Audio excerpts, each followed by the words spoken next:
High সুহা, আজ তো দেখি অনেক সকাল সকাল উঠে গেছো, কি ব্যাপার? হ্যাঁ হ্যাঁ হ্যাঁ রে, ভাবলাম একটু বদল আনি রুটিনে। শুনেছি সকালে উঠলে অনেক উপকার হয়। একদম ঠিক শুনেছিস। আমি তো অনেক দিন ধরেই সকালে ফজরের নামাজ পড়ে একটু হাঁটাহাঁটি করি। সত্যি বলছি, মনটাই ভালো থাকে সারাদিন। তাই নাকি?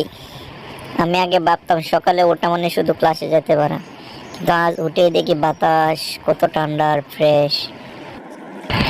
হ্যাঁ, আর তুই জানিস কি, সকালে উঠে একটু হাঁটাহাঁটি করলে বা হালকা এক্সারসাইজ করলে শরীর অনেক অ্যাক্টিভ থাকে।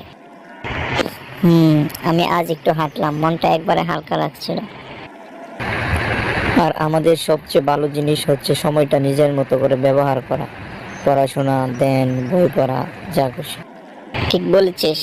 আজ তো এক কাপ চা নিয়ে বারান্দায় বসে একটা চ্যাপ্টার পড়ে ফেললাম।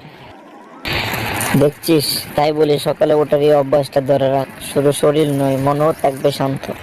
একদম ঠিক। মনে হচ্ছে এবার থেকে আমার দিন শুরু হবে একটু আগে ভাগে। ব্যাস, তোর এবার প্রোডাক্টিভ দিন শুরু হোক। ধন্যবাদ তোমাকে। তোমাকেও ধন্যবাদ।